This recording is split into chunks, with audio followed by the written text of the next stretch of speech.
All right, so you want to choose a new board and probably getting confused with what's on the market because there's a million different sizes, shapes, volumes, and so on. So I thought we'd do a quick video and just try to help explain a little bit more about, longer boards, shorter boards, wind wing boards, downwind boards, all-round boards and stuff like that. And just really try to make it so you get the right board for what you want to do in foiling. So what we might do is we might just put this one down for now and we'll start on the bigger side of life. And with everything I do today, what we'll do is I'll give the pros for the board and the cons, because like everything in life, where there's a positive, there's usually a negative, and in the foiling, it's pretty much the same way. You know, you're never going to get that one perfect board that does everything perfect for every condition. So let's run through it. Let's start with the big sucker. So you're getting into foiling first time, you know, something where you might have done a little bit of stand-up paddle. The easiest way to do it is get a nice big, fairly long board. Doesn't have to be crazy long, because length doesn't do that much. Width is probably more important. You want to keep it nice and wide so you're nice and stable. And the joys of a big board like this are the paddling side, catching the waves, everything's nice and straight. So when you paddle, the board goes nice and straight. That side's taken care of.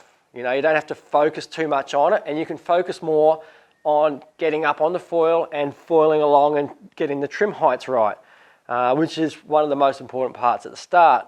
So that's where the big board really comes into its own.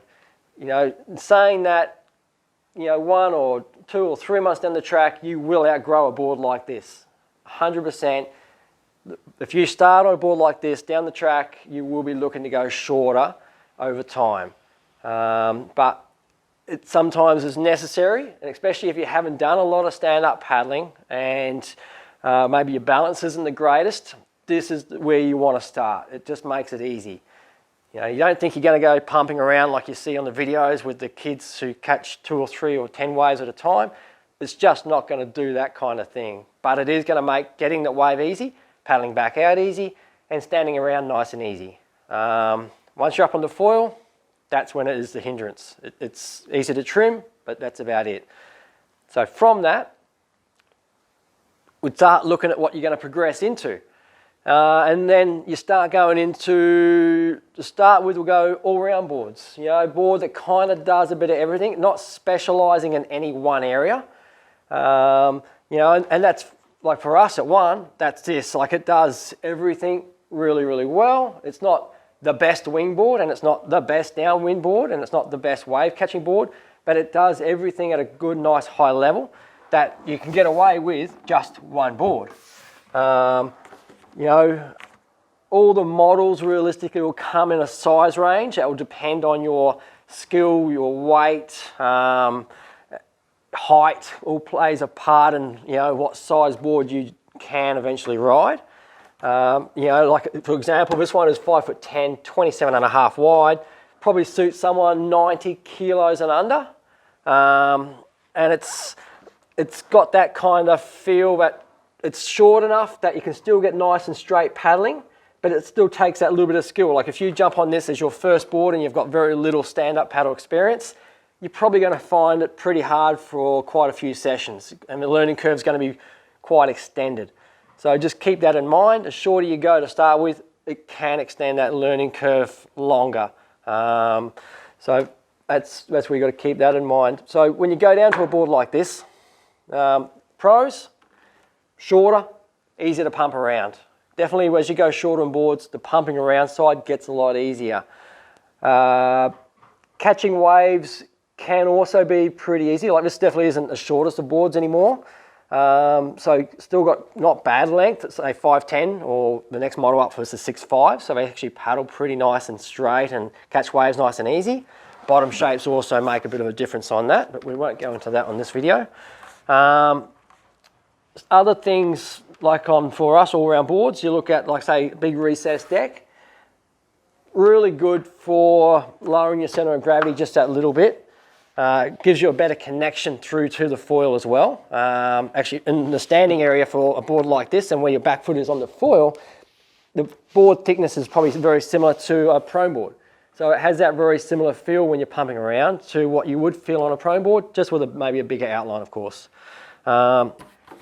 Negatives, board like this, recessed deck. If you're going to catch whitewash and you take off really late, water can get on the deck and it takes 1 or 2 pumps to clear the water off. Outside of that, look, it's just like anything. The shorter you go, you're going to get that zigzag, so just keep that in mind. But all round, kind of does what it says. Does a bit of everything and does it really well. So then we start getting a little more specialised in the boards. So the next one is the wind wing board. And the name says it all. Really designed for wind winging. You know, you've got your wing in your hand. You want a board that you can kneel on, one knee up start or stand up start. And so the boards are always going to be shorter. Like for us, our biggest one is 5'8", and the smallest is 5 foot. And basically it's designed so that you can get to your feet super easy, lift off nice and quick, but super short. Pumps around nice and easy. Like when you're pumping around, that's the joys of the really short boards like this. Still carries pretty good width, nice parallel rails, so still very stable for their sizings. Primarily wind wing board, short, stable. Now you can sup foil boards like this as well, as long as they've got the volume in it. And it's easy for us because we keep pretty good volume. Like this little 5 footer's got 90 litres, and it's the board that I mostly also sup foil in the waves. So it does have that secondary ability. Primarily wing board, of course. Secondary can sup foil it. But keep in mind the negatives on the sup foiling side. Super short, will zigzag more, takes a lot more leaning and J-stroking to keep the paddling straight.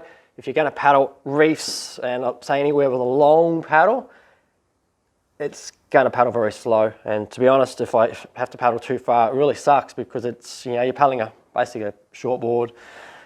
It's not that much fun to paddle a long distance. So you do keep that in mind. As much fun as it is in the waves, it's not going to be the best paddler you're ever going to paddle. But for wind winging, can't fault it. It's perfect. It does everything super well, and it makes life nice and easy. From that, we go into a new range for us. So this is our Pro model boards that will be coming out, well, fairly soon. Let's say that. It's not quite released yet, so this is a bit of an inside scoop on the board. But it's a board that's designed to paddle fast. We primarily made it for downwinding and to make it super easy to get up on the bumps. So it's 5'10", 23 wide, still 90 litres. Got some tricky stuff on the bottom and the rails and stuff, but we won't show that just yet. But the positive is it does those things. It paddles fast, it's nice and easy like that. Downside, it's narrow. You know, when I put it next to the big board here, you can see there's quite a comparison. And when you're standing around out the back, you're going to want to have some stand-up paddle experience before you start paddling this kind of board. And it's definitely not, like I'd definitely not recommend this as a first board to someone who's never done SUP before. And along those lines, it's a board that you're going to progress into. You know, it's really a wider version of the all-round board. It's a board that does everything, and it does it very, very well. Just takes more balance and probably someone who's been doing the sport for a little bit longer. But as I say, it's all the progressions, and it's where you always want to go. So that's a quick run through on where the boards are. So realistically, longer and wider is easier just to paddle around on, but you will run out of time on this. Like you'll just wear it out. Like you'll just go, look, I'm over it. You want to start pumping around and you want to progress from this, and that's where you will start looking at where you want to go. You know, if you want to go to wind wing boards all the way. You know, if 90% of what you're going to do is going to be wind winging, you can't fault them. They're perfect. The smaller board is unreal. If you want that board that does a bit of everything, then just look at that mid-length. The mid-length still has a good purpose in our sport. It's something that can paddle really well. If you want to paddle out to the outside reefs and catch long waves, you know, K offshore, the perfect board for it. And then obviously, as you progress, you'll know where you really want to go, and that's where boards like this will start really opening the doors. Maybe like downwinding and into the progression side of the sport. So, yeah, easy as that. Hope that helps a little bit just on, you know, where you want to go with the length and width and stuff. Until next time, catch you later.